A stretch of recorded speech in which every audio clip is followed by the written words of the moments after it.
जय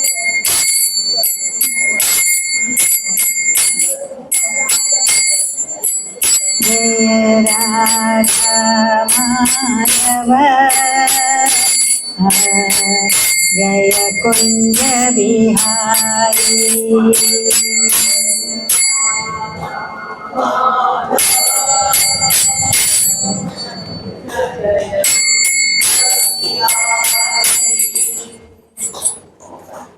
जय राधा माधव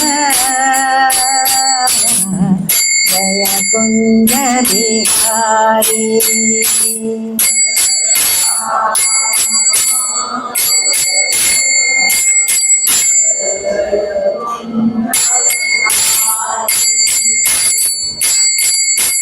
जय गोपी जनवल्लभ जय गिरिधरधारी।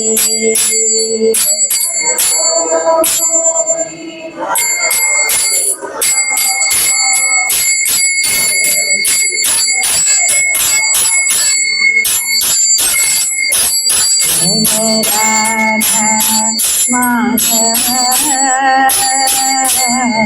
जय कुंज बिहारी।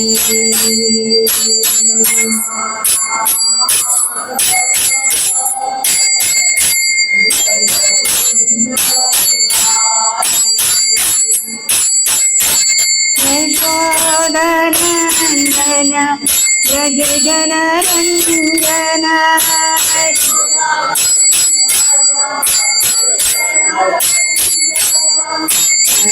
यमुनतीरा फलचारी।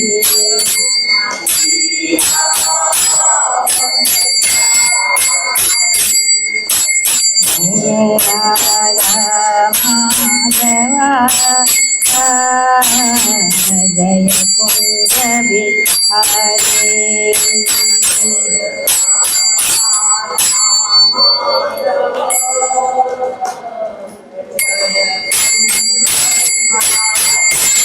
हरे Krishna Krishna Krishna Hare Hare Hare Ram Ram Ram Hare Hare Hare.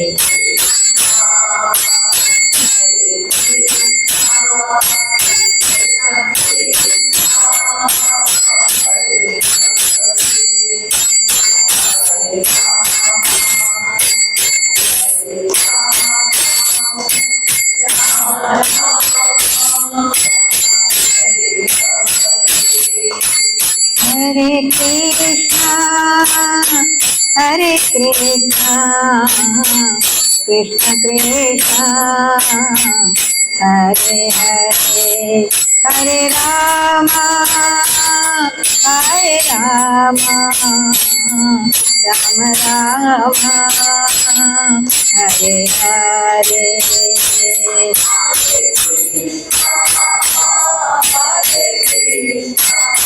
Ram Ram Hare Hare. Hare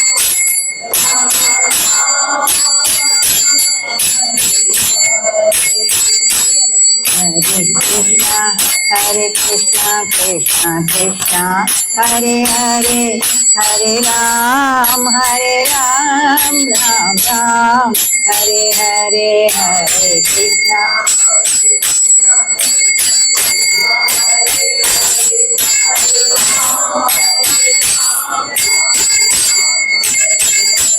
Hare Krishna Krishna Krishna Hare Hare Hare Ram Ram Ram Hare Hare Hare.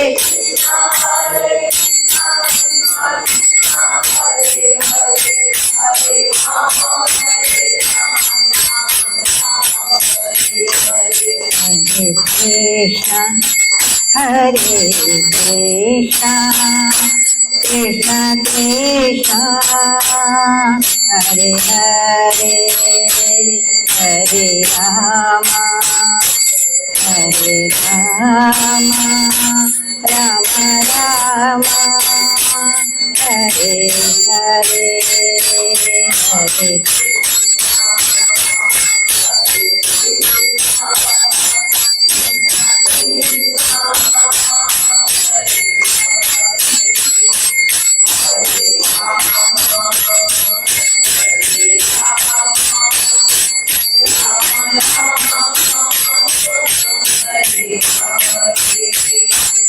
Hare Krishna, Hare Krishna, Krishna Krishna, Hare Hare, Hare Rama, Hare Rama, Rama Rama, Hare Hare.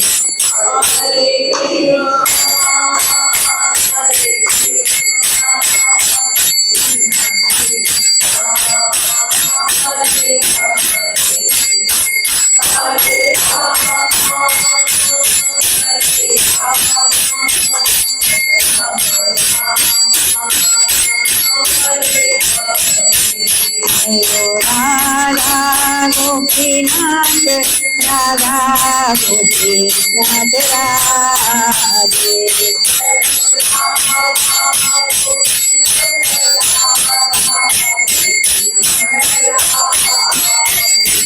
Jai Shri Gopal, Shri Gopal, Shri Gopal, Jai Shri Gopal.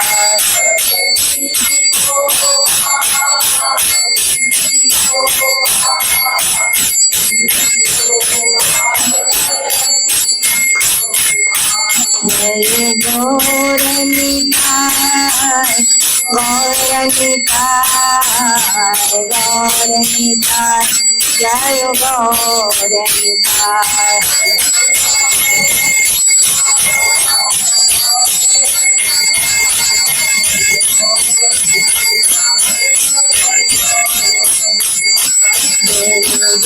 Jagannatha, Jagannatha, Baladeva, Maya Subhadra.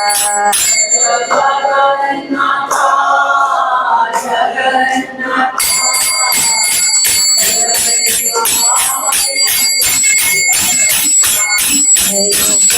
Prabhupada, Prabhupada, Prabhupada, Jaya Prabhupada.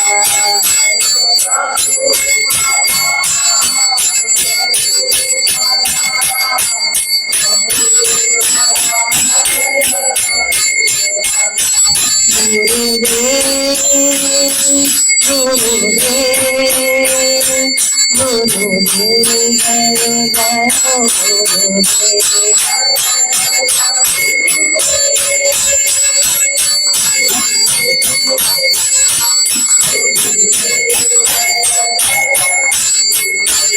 Nitai Gaur Hari Bol, Hari Bol, Hari Bol, Nitai Gaur Hari Bol.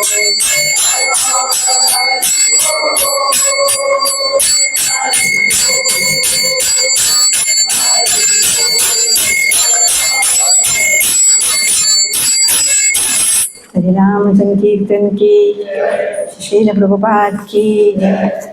ओम अज्ञानतिमिरन्धस्य ज्ञानाञ्जनशलाकया चक्षुरुन्मिलितं येन तस्मै श्रीगुरुवे नमः।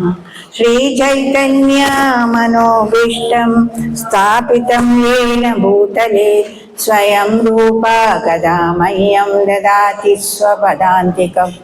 वन्देऽहं श्रीगुरु श्रीयुतापदकमलं श्रीगुरून् वैष्णवांश्च श्रीरूपं साग्रजातां सहगणा रघुनाथान्वितं तं सजीवं साद्वैतं सावधूतं कृष्ण चैतन्य देवं श्री राधा कृष्ण पादान् सहगणा ललिता श्री विशाखान्वितां च नमो विष्णुपादाय कृष्णप्रेषाय भूतले श्रीमते भक्तिवेदांत स्वामिनीति नामिने नमस्ते सरस्वती देवे गौरवाणी प्रचारिणे निर्विशेष शून्यवादे पाश्चात्य देशतारिणे नमो महावदान्याय कृष्ण प्रेम प्रदायते कृष्णाय कृष्ण चैतन्य नामिने गौरत्विषे नमः। हे कृष्णा करुणा सिंधु दीनबंधो जगत्पते गोपेश गोपिका कांत राधा कांत तप्त कांचन गौरांगी राधे वृंदावनेश्वरी वृषभानुसुते देवी प्रणमामि हरिप्रिये वाञ्छाकल्पतरुभ्यश्च कृपा सिन्धुभ्य एव च पतितानां पावनेभ्यो वैष्णवेभ्यो नमो नमः। जय श्री कृष्ण चैतन्य प्रभु नित्यानंद श्री अद्वैत गदाधर श्रीवासदि गौरभक्तवृंद। हरे कृष्णा कृष्णा कृष्णा हरे हरे हरे राम राम राम हरे हरे हरे कृष्णा कृष्णा कृष्णा हरे हरे हरे राम राम राम हरे हरे हरे कृष्णा कृष्णा कृष्णा हरे हरे हरे राम राम राम हरे हरे।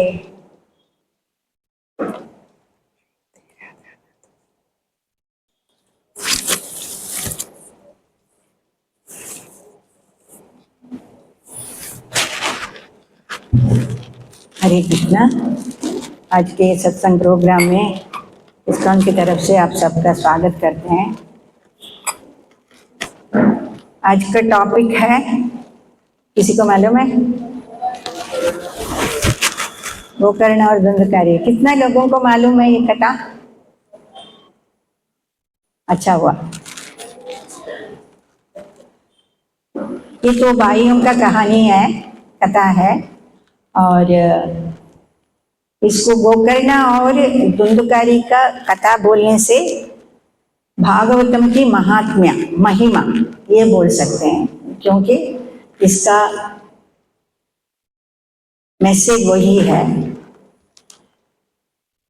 भागवतम हम सब पढ़े हैं, शायद थोड़े ज्यादा लोग सुने हैं। कभी इधर अच्युत गोपाल प्रभु और कोई गेस्ट आए तो भागवतम के बारे में बात करते हैं, लेकिन थोड़े बीच बीच का थोड़ा कथा होती है। भागवतम एक्चुअली क्या है? भगवान के नाम रूप गुण लीला, इनके बारे में भागवतम में कहते हैं। ऐसे 18 पुराणों में एक है भागवत पुराण। ये भागवत पुराण बाकी 17 पुराणों के सार है। ये एक भागवतम पढ़ा तो बाद में बाकी पुराण पढ़ने का जरूरत नहीं है, और वेदों को 4 वेदों को पढ़ने का जरूरत है, और 108 उपनिषद को पढ़ने का आवश्यकता नहीं है। ये लिखा हुआ है कौन? वेदव्यास जी ने। तो उनमें एक श्लोक आता है, निगम कल्पतरोर्गलितं फलं शुकमुखद अमृतदव संयुतं पिब भागवतं रसमालयं मुहुरहो रसिकं भुवि भावुकाः। इसका मतलब क्या है? भागवतम एक ऐसी पुराण है जो परिपक्व रस भरित फल है, जिसमें कोई छिलका नहीं, गुठली नहीं।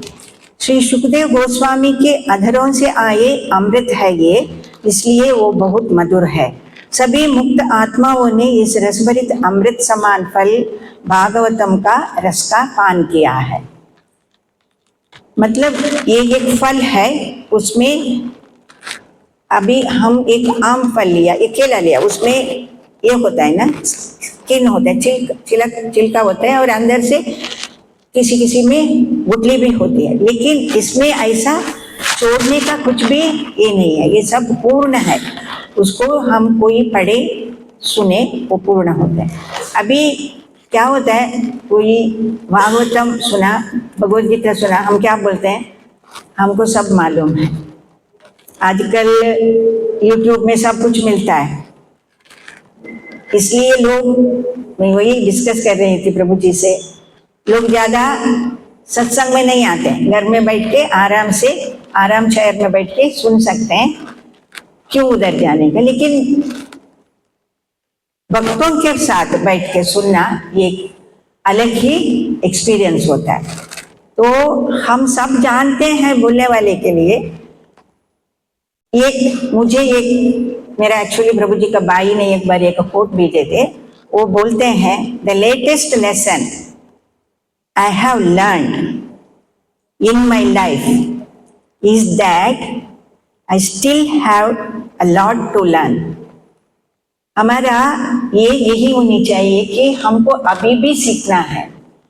सीखने का कोई उम्र नहीं होती है, कब तक हम मरने तक भी हमें कुछ ना कुछ सीखने को मिलता है। जैसे भागवतम में ही कथा होती है, महाभारत का भी वो शायद इसके अंदर भी है।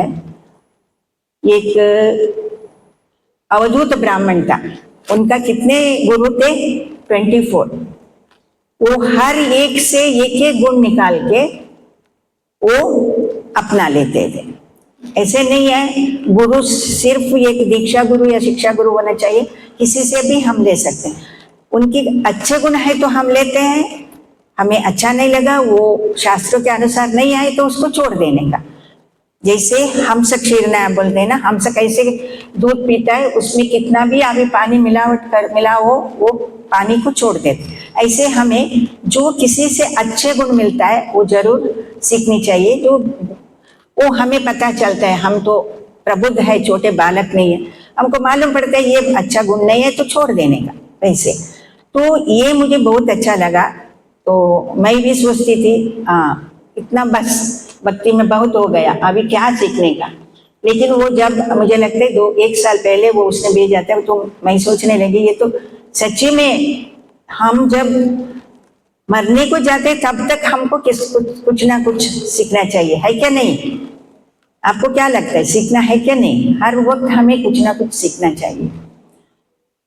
तो भागवतम के कुछ ऐसे गुण हैं, मतलब भागवतम कौन सुन सकते हैं, कौन सुना सकते हैं? भागवतम सुनने की लाभ क्या है? भागवतम सुनने से भागवतम क्या है? भागवतम खुद भगवान। कलयुग में भगवान हमको दिखते नहीं है। त्रेता युग द्वापर युग में राम कृष्ण पूरा मनुष्य के जैसे आके सब एक किए हैं, लोगों से आदान प्रदान किए।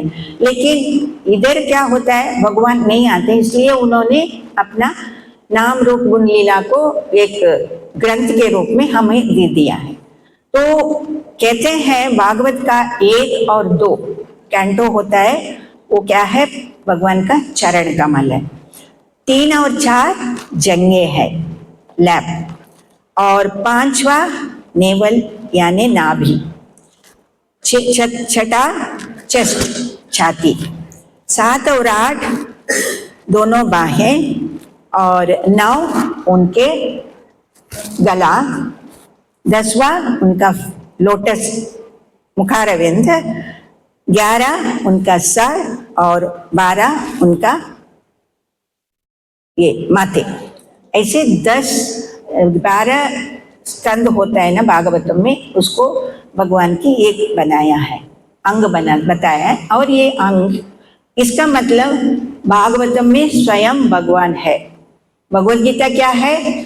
भगवान का मुख से आया हुआ संदेश। तो ये दोनों हमारे लिए बहुत पवित्र है। तो हम भागवतम सुनते हैं तो कैसे सुनना है, क्यों सुनना है? भागवतम क्यों सुनते, कैसे सुनना है, क्यों सुनना है? इससे भगवान स्वयं प्रसन्न होते हैं। और रोज पढ़ने से क्या होता है? रोज हम पढ़ते रहे तो हमारा हम 1000 गाय का दान देने का हमें पुण्य मिलता है। और भागवत पढ़ने के बाद मैं पहले बोले वेद शास्त्र पुराण उपनिषद पढ़ने की जरूरत नहीं होती है। और एक्चुअली बोलते हैं सभी लोग भागवतम पढ़ा तो कलयुग में उसका असर, कलयुग का असर कम होता है। और घर में रखने से क्या होता है, शायद आपके पास भागवतम है तो प्लास्टिक निकाल के रख लीजिए, वो पैकेट के आता है, वो निकाल के रखने से क्या होता है, हमारा पूरा घर पवित्र होता है। जैसे शंख बजने से घर पवित्र होता है, ऐसे भागवतम घर में रखने से पवित्र होता है। और भागवतम रोज पढ़ने से पूर्वजों का आशीर्वाद मिलता है और उनका भी उद्धार होता है। अगर वो अभी तक नीचे ग्रहों में है तो उनका उद्धार भी होता है। और हमारा कुछ फायदा ये है, हमारा भक्ति में प्रगति भी होती है और हमें पाप से मुक्त कराती है भागवतम। और हमारा ख्याति, धन और ये सब इसके लिए पढ़ना नहीं है, धन आएगा ख्याति आएगा बोल के, इसमें हमारा ख्याति, धन और हमारा भक्ति का प्रगति जरूर होता है। और एक बड़ी बात यह है, भगवान भक्त के अधीन होते हैं। भगवान कहते हैं ना, अमी भक्त पर अधीन हूं, मैं भक्त का अधीन हूं, मैं स्वतंत्र नहीं हूं। लेकिन किसी को कोई भागवतम कहते हैं, सुनाते हैं, उनका क्वालिफिकेशन क्या होनी चाहिए,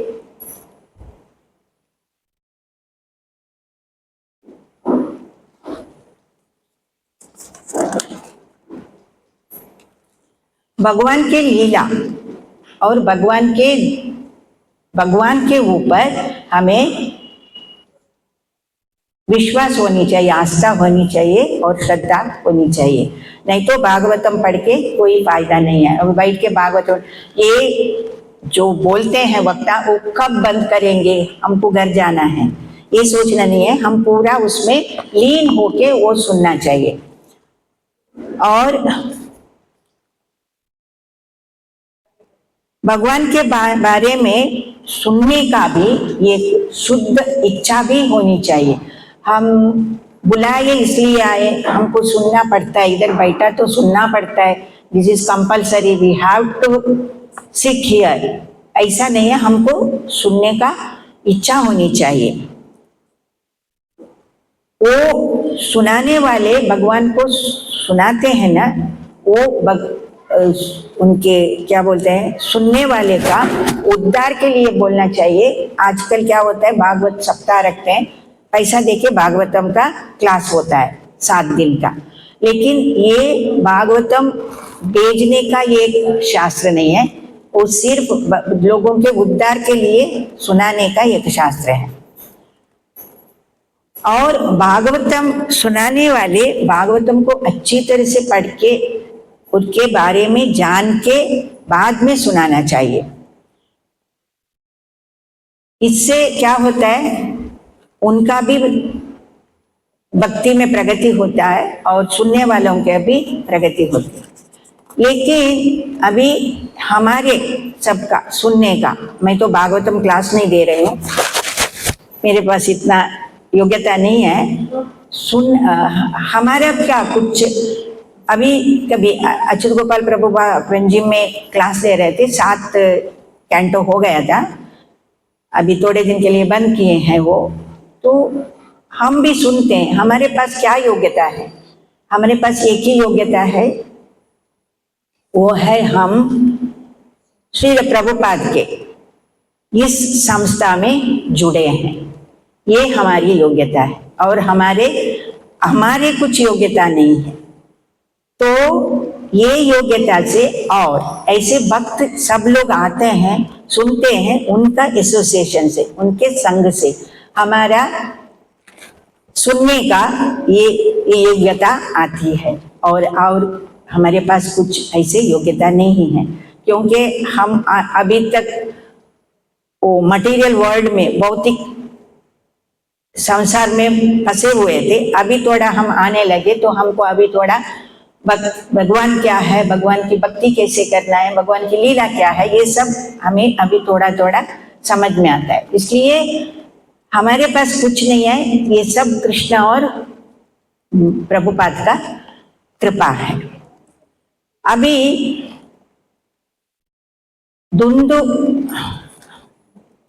धुंधकारी और गोकर्ण का कथा क्या है।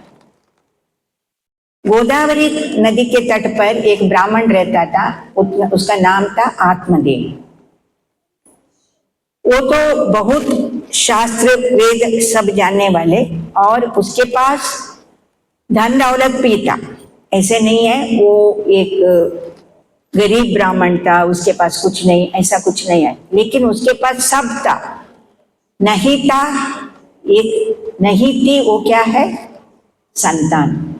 उसको कोई संतान नहीं, इसलिए वो बहुत दुखी था। लेकिन वो कितना धर्म का पालन करता था, उसकी पत्नी उसका ऑपोजिट थी, उसको भक्ति में और इसमें, और मुझे संतान चाहिए, इसके बारे में उसको कुछ आसक्ति नहीं थी। लेकिन ये ब्राह्मण सोचता था, मैं मरने के बाद मुझे पिंडदान कौन करेंगे। ये सभी को एक इच्छा होती है ना, बच्चे हुए तो भी पुत्र होनी चाहिए, क्योंकि वो पिंडदान करेगा। तो ये उसको बहुत दुख देता था। वो कभी भी सोचता था मेरा क्या होगा, लेकिन पत्नी को इतना इच्छा नहीं थी, तो उसने कुछ कॉपरेशन नहीं देती थी उसको। उसने क्या किया, एक दिन ऐसे बहुत दुखी होके सीधा जंगल जाता है। जंगल जाके एक जगह पे बैठता है और सोचता है, मैं क्यों जिंदा रहूं, मुझे मरना चाहिए, मैं आत्महत्या करूंगा। वो वेद शास्त्र सब जानने वाले ब्राह्मण है, लेकिन उसको संतान नहीं है, तो वो स्वर्ग नहीं जाएगा, पिंड नहीं दिया तो स्वर्ग नहीं जाएगा, ये मालूम था। लेकिन उसको ये नहीं मालूम था, वो मैं आत्महत्या किया तो मैं कितना बड़ा पाप कर रहा हूँ। आत्महत्या एक बहुत बड़ा पाप है। हमको कभी कभी ऐसा लगता है ये बहुत हो गया, मुझे भगवान लेके जाते नहीं, मैं भगवान के पास जाऊंगा बोल के बहुत सारे लोग, कोई लॉ में फेल हुआ, कोई परीक्षा में फेल हुआ, कोई धन के कमी से ये हो गए, कोई अपवाद के कारण से, ऐसे बहुत सारे लोग ये सुसाइड करते हैं। लेकिन ये ब्राह्मण जान के भी उनका संतान का इतना आसक्ति था, तो उन्होंने अपने जीवन को खत्म करने के लिए आता है और बैठता है। तो उधर एक साधु आते हैं और बोलते हैं, तुम इधर क्यों बैठे हो, मुझे तुम्हें देख के मुझे ऐसा लगता है तुम बहुत दुखी हो। तो वो बोलते हैं, हाँ मैं दुखी हूँ। क्यों? मुझे संतान नहीं है। मेरे पितृ मेरा तर्पण, मैं जो भी पिंडदान करता हूँ वो नहीं लेते हैं, और तो और मेरा घर में गाय भी बच्चा नहीं देता है। तो मैं इतना बड़ा पाप भी हूँ, तो मैं जिंदा रह के क्या करूँगा, तो मुझे मरना चाहिए। तो ये साधु बोलते हैं, मरने से तुम्हारा सब ये समस्या खत्म हो जाएगा, ऐसा नहीं होता है। तुम ये सब छोड़ दो, भगवान की सेवा करो। तुम्हारे बच्चे नहीं है तो भी तुम भगवान की सेवा करते तुमको भगवान प्राप्त हो जाएंगे। लेकिन वो मानने को तैयार नहीं। वो बोलते हैं, देखो बाबा, आप मुझे सहायता करते हैं तो कीजिए, आप देखने में एक बहुत बड़ा साधु दिखते हैं, आपके पास कुछ शक्ति होगी, लेकिन आप मुझे मेरा मदद नहीं कर सकते तो आप जाइए, मुझे आपसे कुछ सुनना नहीं चाहिए, मैं चाहता हूँ आप जाओ। तो तब उन्होंने ये कथा बताते हैं, वो हम सब जानते हैं, बहुत बार अच्युत गोपाल बाबा बोले हैं, चित्रकेतु महाराज, आपको मालूम है ना, वो चित्रकेतु महाराज को बच्चे चाहिए था, तो उन्होंने 16,000 ऐसा कुछ रानियों से विवाह किया, तो फिर भी उसको बच्चा नहीं हुआ। तो उन्होंने एक दिन नारद आए तो उनके पास पूछते हैं, मुझे एक संतान दीजिए। तो नारद बोलते हैं, संतान नहीं है तो भी चलेगा, तुमको संतान का फल ही नहीं है, तुम्हारे पूर्व जन्म के कर्म से तुमको संतान का फल नहीं है, तो तुम भक्ति करो और कुछ संतान के पीछे मत पड़ो। फिर उन्होंने जिद करने के बाद बोला मैं देता हूँ, मैं वर देता हूँ तुमको, लेकिन उसका नाम हर्ष शोक रखो। उसमें वो बच्चे से तुमको खुशी भी मिलेगी, दुख भी मिलेगी, हर्ष और शोक। तो चित्रगुप्त बोलते कोई बात नहीं, मुझे चलेगा। तो उनको वो वर देते हैं और उसके वजह से उनको एक रानी में, छोटी सी लास्ट रानी में एक पुत्र का प्राप्ति होता है। जैसे नारद जी ने बोले वैसे उनको हर्ष शोक नाम रख दिया। वो थोड़ा बड़ा हो गया, 5 साल की हो गई, तो राजा ज्यादा करके वो पुत्र और वो पुत्र का माँ उसके साथ ज्यादा समय बिताते थे। तो रानियों को, बाकी लोगों को थोड़ा ईर्ष्या होने लगी।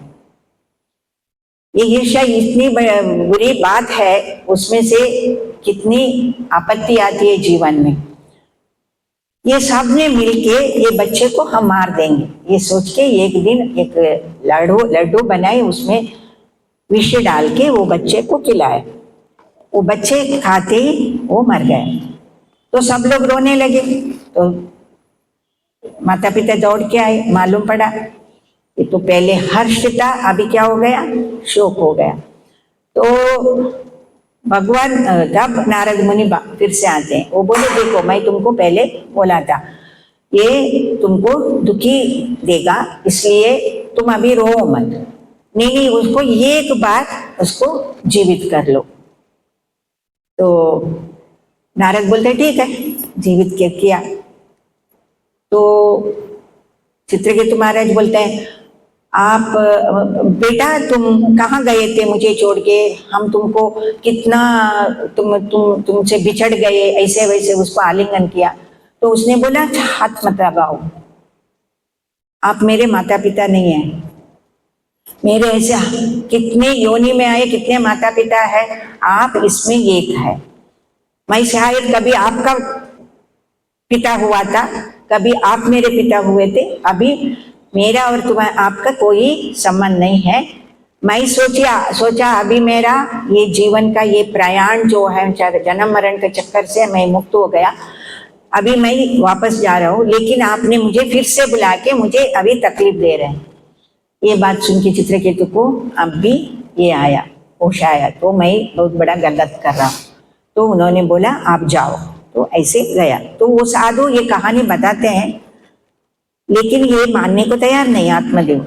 वो बोले, तो साधु ने अपनी झोली से एक आम लेके निकाल के देते हैं और बोलते हैं ये आम तुम तुम्हारे पत्नी को खिला दो, उसको बच्चा होगा।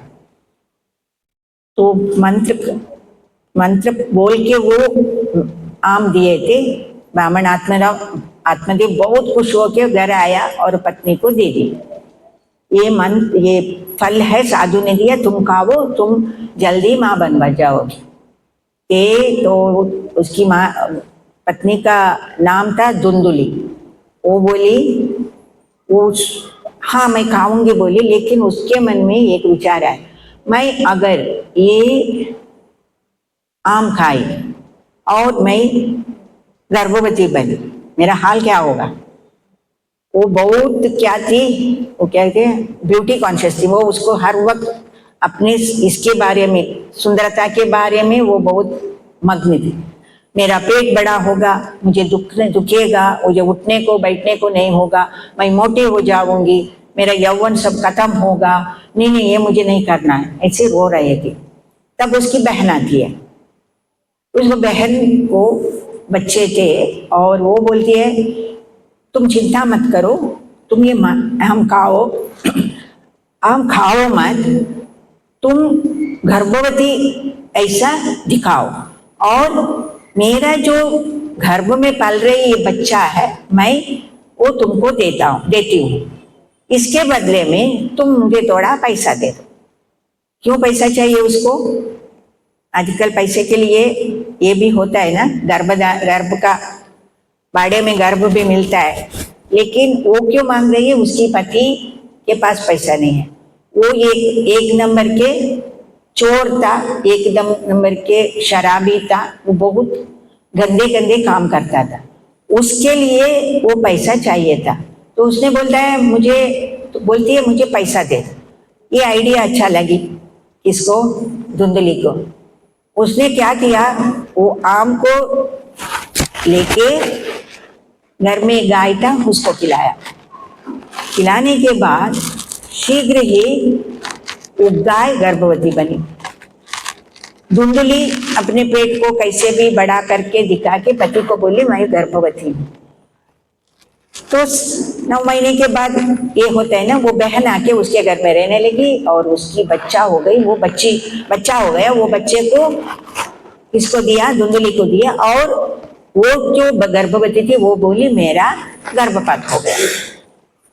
उसी समय में वो गाय भी एक बच्चा देता है। वो बच्चा मनुष्य का जैसा था लेकिन खान गाय का जैसा था।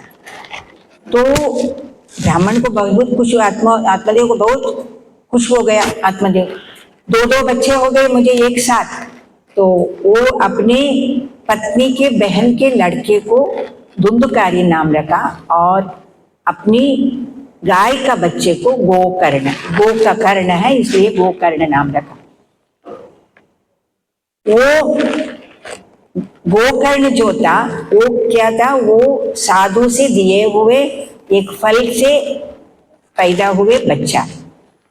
वो गाय तो इतना पवित्र होता है, वो फल से कारण, वो गाय के कारण वो बच्चा बहुत बुद्धिमान हो गया और उनको वेद शास्त्र पुराण इन सब का रुचि था। लेकिन ये बच्चा किसका था, एक हरामी, एक क्रूरी, एक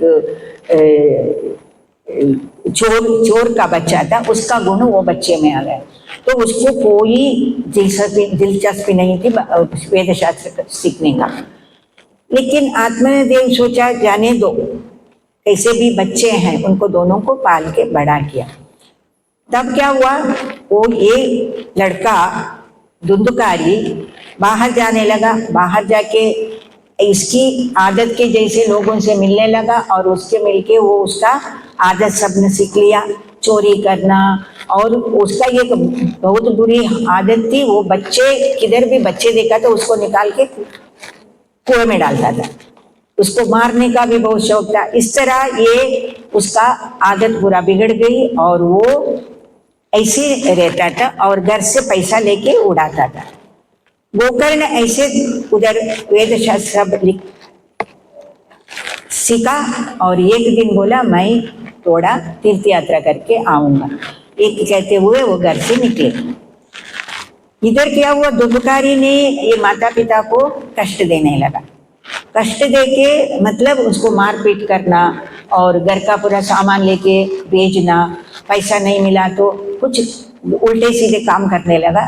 तो आत्मदेव को बहुत दुख हुआ। वो एक दिन गोकर्ण ने वापस आया तो उसके पास जाके बोलते ऐसे ऐसे हो रहा है मेरे घर में, अब मैं क्या करूं। तो बोलते आप अभी वृद्ध हो गए, अभी आप भक्ति करो, बहुत हो गया, संसार का मोह त्याग दो, अभी आप जंगल में जाके भक्ति करो, आपको इधर कुछ सुख मिलने वाला नहीं है, अभी तो कुछ भगवान के बारे में सोचो। बच्चे बच्चे बोल के आपका जीवन पूरा खत्म हो गया। तो उसको आत्मदेव को वो सही लगा तो उन्होंने जाके जंगल में रहने लगे। और फिर से एक हमारा गोकर्ण ने फिर से तीर्थ यात्रा गया। इधर क्या हुआ, पिता नहीं है, भाई नहीं है। उसने क्या किया, उसको आदत थी परस्त्रियों का संग करने का भी। उसने जाके परस्त्रियों का संग करता था और परस्त्रियों को घर में लेके आता था। एक बार ऐसा किया, वो 4-5 स्त्रियों को घर में लेके आया और ये देख के माँ को बहुत दुख हुआ। वो सोचने लगी मैं कितना गलती किया। वो आम खाया, वो किसी को मालूम नहीं, सिर्फ उसको मालूम है। गाय खाया तो उसको मालूम है और किसी को, आत्मदेव को मालूम नहीं था ना। तो उसने क्या किया, आत्मदेव ये अगर मैं वो आम खाती तो मेरा बेटा गोकर्ण होता था। मैं ये मेरा बहन का लड़का जो है वो मुझे बहुत त्रास देता है। तो उसने उसको मारपीट करने के एक दिन उसको घर से निकाल दिया। तो वो घर से जाते जाते एक खड्डे में गिर के मर जाती है। इधर क्या हुआ, धुंधकारी का रास्ता क्लियर हो गया। वेश्या लोगों को, वेश्या स्त्रियों को लाना और उनके साथ मजा करना, ये सब करना। एक दिन ये एक वेश्या बोलती है, मुझे बहुत सारे गहने चाहिए, आप कैसे भी करके मुझे गहने लाके दो। तो उसने वो गया और वो चोरी करके थोड़ा, किसी का घर से लूट मार करके वो थोड़ा गहने लाके, इसको देख के अभी ये चोरी करके लाया एक बड़े घर से, अभी राजा का सैनिक आके उसको पकड़ेंगे, उसके साथ हमें भी पकड़ेंगे, ये सोच के उन्होंने क्या किया, वो रात को सोया था तो तब उसका गले को फांसी ये लगा दिया, रस्सी लगा के उसको मारने को कोशिश, लेकिन वो मरा नहीं। तब क्या हुआ, उसने वो गरम कोयला उसके मुंह में डाल दिया। देखिए ये एक, इसलिए ये बोलते हैं ना इस्कॉन में क्या बोलते, पिंडस नहीं, बच्चे होने के पहले ये संस्कार करते हैं, वो करना चाहिए। और बच्चे सब पेट में होता है, भगवान की कथा सुननी चाहिए, स्पेशली ध्रुव महाराज, प्रहलाद महाराज, ऐसे करके बच्चे को गर्भ में उसको गर्भ संस्कार, गर्भ में उसको अच्छे गुण सिखानी चाहिए। इधर धुंधकारी का आदत क्या था, उसका पिता गलत करता था, माता ऐसा चोरी चुपके ये सब काम करती थी, उसके बच्चे कैसे होंगे, संस्कार ही नहीं था उसको। तो इसने क्या किया, इसके फलितांश क्या हुआ, उसको इतनी बड़ी ये मिली, मरण मिली, उसको इतने तड़पा के वो लोग उसको मार दिए और सब स्त्रियां बाहर आए, घर को जला के भाग गए। कुछ समय के बाद गोकर्ण वापस आता है, वापस आने के बाद नहीं, गोकर्ण को बोलते हैं तुम्हारा भाई मर गया, तुम्हारे भाई को ऐसे ऐसे मार दिया स्त्रियों ने, वेश्या स्त्रियों ने। उसको बहुत बुरा लगा, तो उसने गया काशी इधर उधर जाके भाई माता पिता सबको पिंडदान करके अभी सबको मुक्ति मिली ऐसे सोच के, और एक दिन सीधा घर आया, रात के समय आया और रात को आके घर में जाके अपने घर में सोने लगा। पहले सोने के पहले भागवतम पढ़ने लगा। भागवतम पढ़ने के समय क्या होता है, बाहर से तो खट खट खट खट खट आवाज आता है, तो उसको दिखता नहीं था ये कौन है बोल के, तो पूछने लगा ये आप कौन हो, क्यों दरवाजा खटखटा रहे हो? तो बोलते हैं मैं तेरा भाई धुंधकारी। तो धुंधकारी तुम मर गए ना? हाँ मैं मर गया हूँ, मुझे शरीर नहीं है, मुझे सुनने को आता है, बोलने को आता है, और मैं खा नहीं पाता हूँ, मैं पी नहीं पाता हूँ पानी, मेरा बहुत बुरी हालत है, तो मुझे तुम मेरा उद्धार करो। गोकर्ण बोलता है तुम्हारे लिए मैं सब कुछ किया, गया में संस्कार किया, तुम्हारा पिंडदान किया, इधर उधर सब किया। तब धुंधकारी क्या बोलता है, हाँ तुम सब किया, लेकिन वो सब क्या है, कोई अच्छे लोग अगर कुछ पाप किया तो उनका अंत आता है, तो अंत होता है, तब उनको वो फल मिलता है। लेकिन मैं इतनी बुरी आदत आदमी था, मेरे इस आदत का ऐसे कुछ पिंडदान ये वो सब नहीं चलेगा, तुम कैसे भी करके मुझे एक मेरे ये प्रेत शरीर से मुझे मुक्ति करा दो।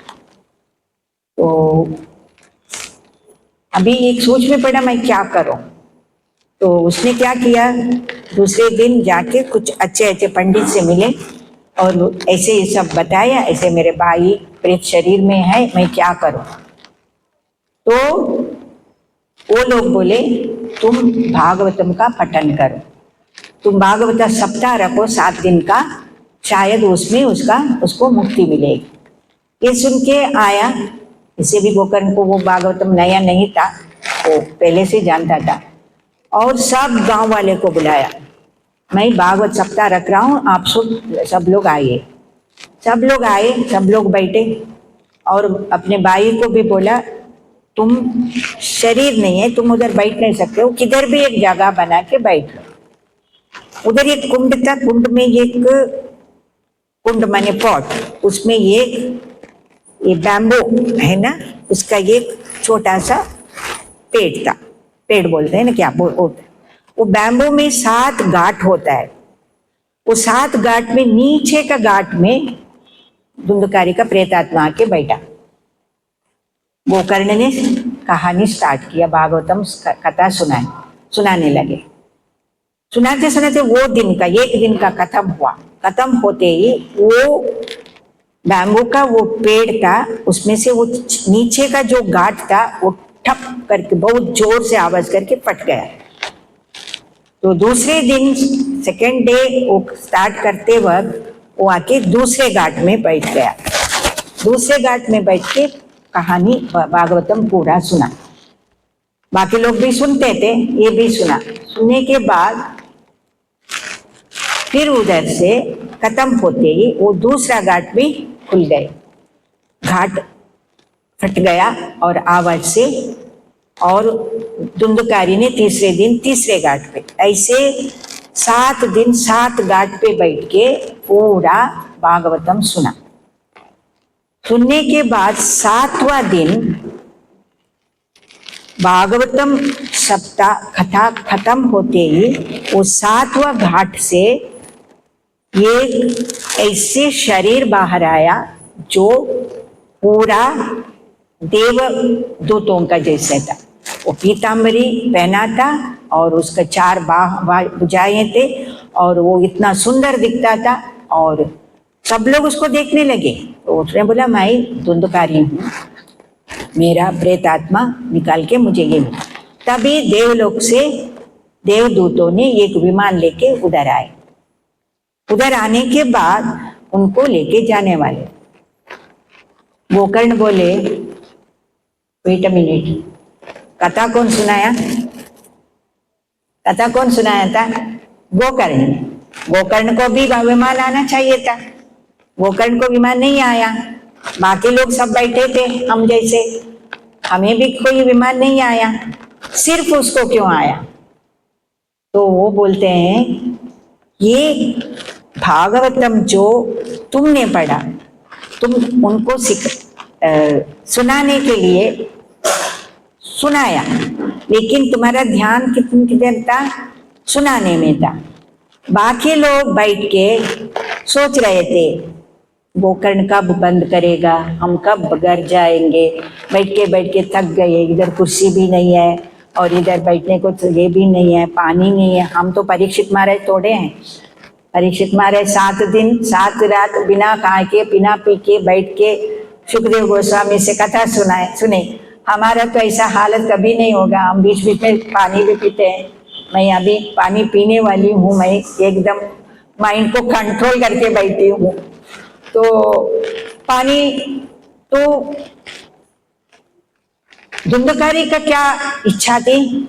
धुंधकारी का मन में क्या था? मुझे प्रेत आत्मा से मुक्ति मिलनी चाहिए, तो मुझे ध्यान पूर्वक भागवतम सुनना है। लेकिन लोग जो बैठे थे सुने थे, लेकिन उनका ध्यान इतना नहीं था। तो क्या हुआ, उसको वो मिला, वो देवदूत का जैसा शरीर मिला और उन्होंने देवदूतों के साथ वो गया। अभी ये लोग सोचने लगे हमारा क्या है? लोग भी बोलने लगे हमें क्यों नहीं आया विमान, हम क्यों इधर पड़े हैं? हम भी बैठे थे ना, थोड़े सुबह से शाम तक बैठे थे, थोड़े बहुत अंदर गया होगा, थोड़े बहुत इधर नीचे गया होगा, थोड़े बहुत ऊपर गया होगा, थोड़े बहुत इधर से बाहर आया होगा, लेकिन सुने थे, बैठे थे, सब कुछ थे, सब कुछ किए थे, लेकिन हमें नहीं मिला। तो हमें भी जाना है, ये इच्छा उनके मन में आए, हमें भी भगवान के पास जाना है। तो उन्होंने क्या किया, फिर से पढ़ो 7 दिन, फिर से भागवतम का सप्ताह रखो, हम ध्यान पूर्वक सुनेंगे। तो भगवान गोकर्ण बोले हाँ मुझे भी जाना है, मैं इतना तकलीफ उठा के मेरे भाई को मोक्ष को जाने के लिए ये किया, अभी मेरा हालत इधर का इधर ही है, मैं कब जाऊंगा। तो उन्होंने बैठ के फिर से कथा सुनाया, ध्यान पूर्वक सुनाया, लोगों ने ध्यान पूर्वक सुने। आप में अभी धुंधुकारी और गोकर्ण का कथा ध्यान पूर्वक कितने लोग सुने?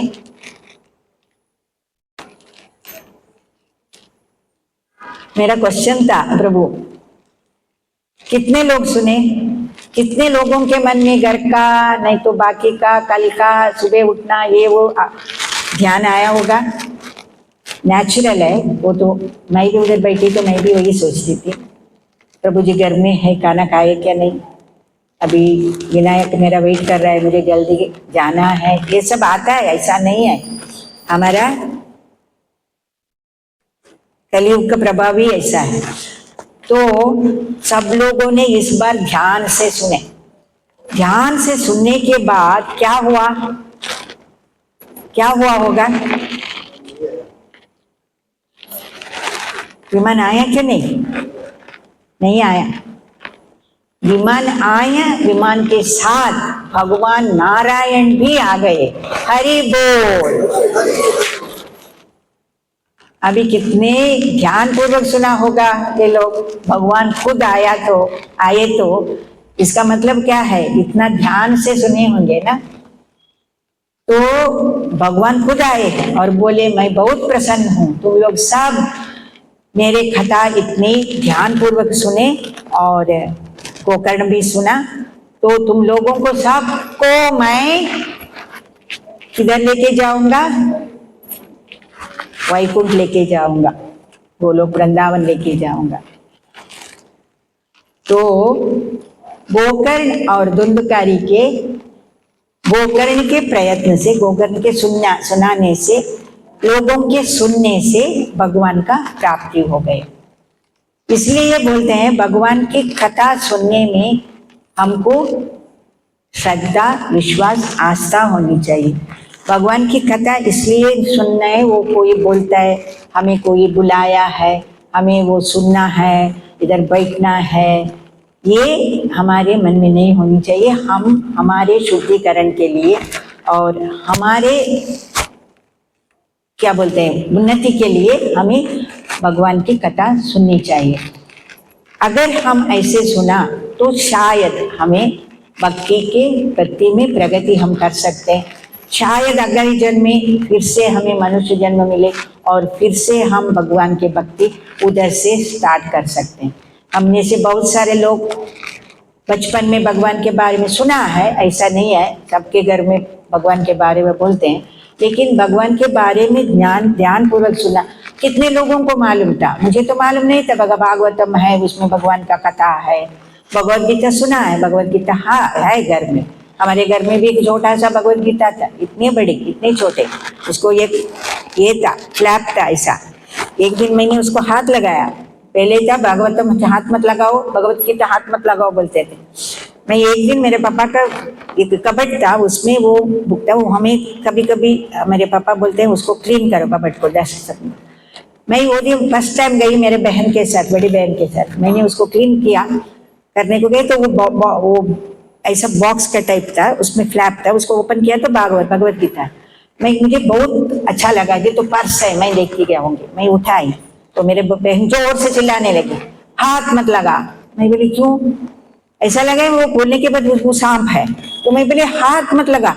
मैं बोली डर गई। मैं बोली फिर से वो फ्लैप का बटन निकालने को कोशिश कर रही थी, वो थोड़ा रेस्ट हुआ था, तो जोर से चिल्लाने की अम्मा अम्मा ये देखो। मेरी माँ आ गई, क्या कर रही है? ये देखो हाथ मत लगाओ, रखो। माँ बोलने के बाद रखना पड़ता है, बहन है तो चलेगा। मैं रख दी। मैं फिर बोली क्यों हाथ नहीं लगाने?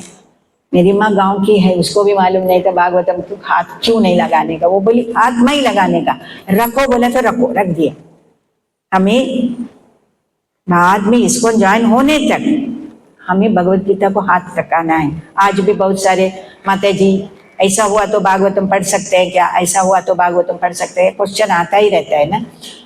तो भागवतम भगवत गीता हमको पढ़ने का या उसको हाथ लगाने का किसके कृपा से मिली? प्रभुपाद के कृपा से, नहीं तो हमें मालूम ही नहीं था। हम खाली फिल्म फेयर मैगजीन, वो मैगजीन, ये मैगजीन पढ़ के फिल्म स्टार का जन्म वृत्तांत पढ़ते थे पहले। अभी हमको पता चला भगवान के बारे में भी सुनना है, पढ़ना है। नहीं तो हमें पता ही नहीं था। आप में कितने लोगों को पता था मुझे पता नहीं, लेकिन मुझे तो पता नहीं था।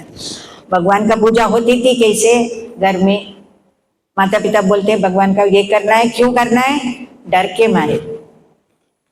इस्कॉन में आने के बाद भगवान का भक्ति करने लगे, इसके का कैसे, प्रेम पूर्वक प्यार से करने लगे। पहले भक्ति नहीं किया तो कुछ होगा, है ना। आप में से कितने लोगों को ये अनुभव हुआ है। हमारे घर में कभी भी बोलते हैं भक्ति नहीं किया, वो भक्ति नहीं, भगवान को दिया जलाओ, शाम को भजन करो, नहीं तो भगवान को गुस्सा आएगा। भगवान क्या पुलिस इंस्पेक्टर है, वो हमें डराने के लिए। भगवान एक पिता है, वो परम पिता है, हमको वो चाहते हैं, लेकिन हम उनके पास जाने को तैयार नहीं। इसलिए वो क्या करते हैं, हम क्या करते थे, डर के मारे, because of the fear we used to worship lord. वो मंदिर जाना है, ये करना है, वो करना है, वो सब भगवान के हम डर के मारे करते थे। लेकिन आज हमको प्रभुपाद की कृपा से भगवान को प्यार करने के लिए भक्ति करनी चाहिए। धुंधकारी की कहानी से यही पता चलता है। एक धुंधकारी की माँ धुंधुली का कहानी से, पति के बात ना मानते हुए वो एक ऐसी बेटे को जन्म दिया, वो जन्म नहीं दिया, उसको वो पाला, उसके वजह से उसको कितना कष्ट उठाना पड़ा। आत्मदेव के बच्चे का इच्छा से वो साधु ने बोला तुम बच्चे की इच्छा मत करो, भक्ति करो, तुम्हारा उद्धार हो जाएगा। वो सुना नहीं, बच्चा चाहिए। इसके वजह से उसको कष्ट उठाना पड़ा। धुंधकारी खुद अपनी हालत इतना खराब कर दिया, उसको ऐसी मृत्यु आ गई। तो भगवान की भक्ति करने से ही भक्ति करना ही एकमात्र उपाय है हमें भगवान के पास जाने का। ये कहानी धुंधकारी और वो करने से पता चलता है। ये कहानी किसी का कॉन्कॉक्टेड नहीं है, ये कोई बनाया नहीं। आप भागवतम में देखा तो शायद भागवत महात्म्य बोल के थोड़ा इंट्रोडक्शन होता है, उसमें गोकर्णोपाख्यान बोल के कहानी है। वो विस्तार में नहीं बताए, लेकिन हमारे आचार्य लोग में, हमारे सीनियर स्वामी जी जो भी गुरु है, वो उसको विस्तार में बताते, वो विस्तार में कथा है। तो ये कथा कोई भक्ति करने के लिए हमको क्या बोलते हैं, ब्राइब करने के लिए ये कहानी नहीं है, ये रियल कहानी है गोकर्णोपाख्यान बोल के। इस कहानी सुनने से हमारे अंदर की ईर्ष्या, हमारे अंदर की 6 अनर्थ वो सब निकल जाता है। कहीं भी हमारे राधानाथ महाराज कभी भी क्लास देते वक्त अंत में बोलते हैं, वो गोवर्धन उद्धार हो, प्रहलाद का कथा हो, ये कथा ध्यान पूर्वक आप सुने तो लास्ट में बोलते हैं आपका कल्याण होगा, आप इसी जन्म में गोलोक वृंदावन जाएंगे, ऐसे बोलते हैं हर क्लास में, और सब लोग हंसते हैं। तो हम भी ऐसे इकट्ठा आके डिवोटी के भक्तों के संग आके भगवान की कथा सुन के हमारे जीवन को भी सफल करेंगे और भगवान के दिए हुए रास्ते पे चल के, यही प्रार्थना से हम आज का क्लास इधर कथा को विराम देते हैं। हरे कृष्ण।